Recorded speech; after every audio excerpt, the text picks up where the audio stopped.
سبحت لله في العش الطيور ترسل الأنغام عطرا في الزهور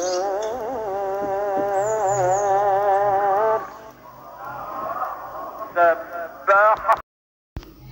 اللهم يسر الامتحانات على أولادنا، اللهم كن معهم وقت النسيان فذكرهم، وكن معهم وقت السؤال فأجوبهم يا رب العالمين. اللهم اشرح صدورهم ويسر أمورهم واحلل عقدة من لسانهم يا رب العالمين. اللهم لا سهل إلا ما جعلته سهلا، وأنت تجعل الحزن إذا شئت سهلا، فيسر لهم الصعب وألهمهم الصواب في الجواب، وفقهم في الاختبار يا رب العالمين. يا رب نجحهم ووفقهم يا رب، ونجحهم ووفقهم يا رب. اللهم ارزقهم قوة الحفظ وسرعة الفهم وصفاء للذهن. اللهم اجعل التفوق والتمييز حليفهم، يسر أمورهم واجعلهم نصيبا من دعائنا، وبارك لنا فيهم ولا ترينا فيهم أأسا يا رب العالمين، ولا ترينا فيهم بأسا يا رب العالمين. يا رب ولادي وكل ولاد وزملاتهم كل ولاد المسلمين، اللهم آمين يا رب العالمين. اللهم آمين يا رب. نجحهم. اليومين دول صعبين قوي علينا، احنا اللي بنمتحن مش هما طبعا، يعني بجد كلنا حرفيا قول ان احنا بطننا بتوجعنا مدمرين. ربنا يكون في عونهم يا رب، يكون في عونهم ويكون معاهم يا رب العالمين. نبدأ فيديونا النهاردة. قلنا نعمله كده عملنا فرخة، ضيف الشرف بتاعنا الفرخة، وعملنا شوية رز صغيرين كده. قلت اما اعملهم اجربهم في الفرن البوتاجاز. انا عملت مرة من زمان بيجي 5-6 سنين، جربت مرة في البوتاجاز نزلت فيه رز فما نفعش، فنفسي قفلت منه، فأو تاني مرة اعمله. بس الحمد لله نفع معايا، لان قدحت الفرن قوي. غليت اللبن زي ما انتوا شفتوا، غليت اللبن كنت غليته يعني، جبت لقطة عليه كده بس، وحطيته وهو بيغلي، وحطيت وانا قادحه الفرن.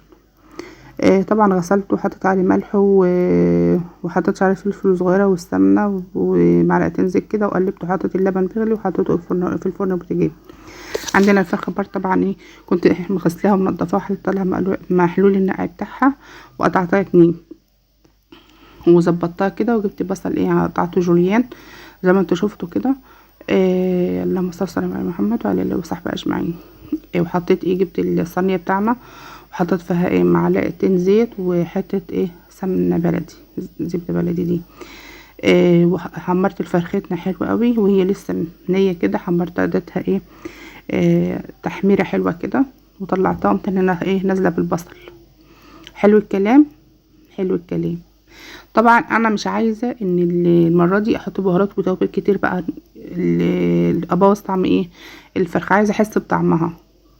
يعني والله العظيم انا من يوم الفراخ دي ما غليت ملهاش طعم، يعني بحاول ان اعمل فيها كل البدع، يعني كيف فرخه واعمل فيها واقلي واحمر واشوي، مفيش. لما يكون الحاجه ما بتغلب مبقاش لها طعم. مفيش، ما عادش في بركه اصلا، ما عادش في طعم، بس الله المستعان، ربنا يرحمنا برحمته.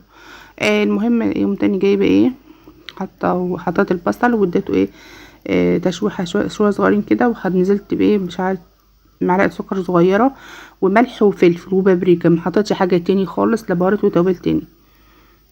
ملح وفلفل وبابريكا ومعلقه صغيره سكر عشان البصل بس والمعده وكده. وحطيت معلقه صلصه كبيره وسبتها، وحطيت لها ميه وسبتها تغلي جنبها. هنا طبعا الرخامه بقى تضرب تقلب بالحوض وكده. هتشوفوا دلوقتي الحوض برضه، الحوض ما شاء الله عليه، نزلت كل حاجه من الرخامه وظبطت الدنيا، حطيت الملح مكانه وحطيت بهارات مكانها وتوابل مكانها وكده. هنا كانت الميه غليت، كنت بحطها. طبعا هو البراد ده كده بس اما ابقى فايقه بجد بخليه زي العروسه يعني. بس هو السلستين بتاعه يعني نوعا ما حلو. المهم نزلت صلى محمد، قولوا له معايا فكروني بالفرخه بتاعتنا.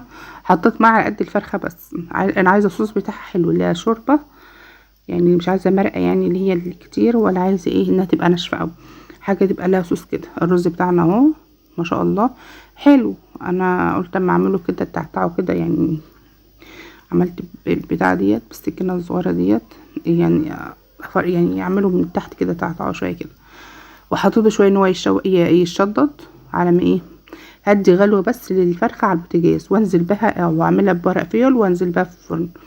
على ما غسلت الرخامة وطبعا ايه نشفتها اهو، غسلتها وقمت انا مسحاها بالمساحة الصغيرة ديت.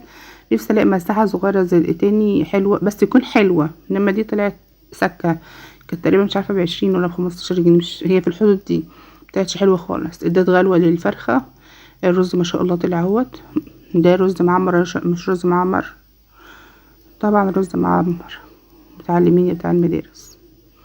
نزلت بورقة فويل على الصينية بتاعتنا على الفرخة، لان مفيش غطا ان هو يحبك عليها كده، ونزلت بيه بقى ايه وحطيتها في الفرن البوتاجاز ربع ساعة بس متغطية، اقوم حاشه ايه ورق الفويل واسيبها تعيش مع نفسها. عليت وبعد كده هتبقى مع نفسها على ما خلصت المدعكة دي. طبعا انت واقفة بقى بتصلي على النبي، بتستغفري ربنا، بتدعي الاولاد واولاد المسلمين، يعني اولادكم ربنا ينجحهم، ربنا يوفقهم ويسهل لهم الصعب يا رب. اللهم لا سهل ما جعلته سهلا يا رب. يعني ايه نشط ذاكرتهم يا رب، وفقهم. تقعدي بقى تدعي وتدعي ربنا وتصلي على النبي وتصلي ايه وتستغفري الله وتسبحي وتكبري، قولي كل اللي في نفسك. دي الفكرة انك ايه بتبقي مع ربنا فيها يعني اقول لك مثلا، يعني مش اقول لك اكتر من الصلاة ممكن ايه الشيطان بيسرح بيكي، ودي برضو الشيطان ممكن بيسرح بيكي هنا، بس انا في دماغي ان انا بقول بصوت عالي، استغفر الله بصوت عالي، مش ان انا بقول في سر وكده. المهم خلصت المواعين وجبت القماشة بتاعت كنت بمسح بقى الرخامة، غسلتها لان في قماشة تانية نضيفة، بصراحة ما عملتش بالناشفة وحلوة ونضيفة، وغسلت الحوض. بالنسبة لموضوع هناء وابنها يوسف ولا سعد ده، حسبي الله ونعم الوكيل فيها، هي ما كانتش تعبانة، الله اعلم، برضو الله اعلم بيها، بس حبها الشديد لابنها وخف عليه اللي خلاها تعمل كده. ده على ما كنا ما كنتش عايزة اسمع القصة خالص، بس مؤخرا سمعتها قالوا انها ايه مش يعني كشف على الطب الشرعي وكشف عليها الله بكامل قواها العقلية. فانا من ساعة ما عرفت مش عارفة اقول اللي حسبي الله ونعم الوكيل فيها، ينتقم منها ربنا بجد. في بني ادمة، في ام، مش اقول بني ادمة، في ام تعمل في ابنها كده؟ ده القطة بتحافظ على اولادها، القطة الحيوانة، انما ده مش عارفين نسميها ايه. حسبي الله ونعم الوكيل. انها تذبح ابنها تقتله، استغفر الله العظيم، تجيب راسه كده واستغفر الله العظيم وتسلخ الشعر وتطبخه وتاكله وتاكل حتت. الواحد اصلا مش قادرة اتخيل الموقف. ربنا يرحمنا برحمته يا رب، وربنا الله المستعان. ما اقدرش اقول حسبي الله ونعم الوكيل. والاب اللي قتل ابنه عشان ما كان شافه بيعمل حاجه او بيقول حاجه، فخاف انه يروح يقول لي الطفل يقول لمامته، فكتم وقتله عنده 10 سنين. يعني دلوقتي احنا في حال ربنا اللي يعلم بينا يا رب التوبين. حسبي الله ونعم الوكيل. الفرخه بتاعتنا. ولو عجبكم الفيديو حطوا لايك واشتركوا في القناه وفعلوا زر الجرس. وادعوا كتير لولادنا اليومين دول، الثانويه العامه هتبدا، احنا في ثانيه ثانوي بنمتحنوا اولى، يعني صفوف النقل كلها، والشهادات بقى تبدا اللي هي تالتة اعدادي وتالتة ثانوي. ربنا معاهم ووفقهم ونجحهم وسهل لهم الصعب، اللهم امين يا رب العالمين. وهنكمل في حكايه، صراحه انا مش عايزه اكمل فيها لان انا اعصابي تتعب. موضوع الاطفال دي ربنا يكون في عونهم، هما في الجنه اكيد، اذا كان يوسف ولا الواد اللي عنده 10 سنين ابو قتله، فهم في الجنه باذن الله. وما اقدرش هقول ربنا يشفيها. الحكومه اصدرت انها ايه كامل قواها، يعني قواها العقليه. مع السلامه، الف مليون سلامه.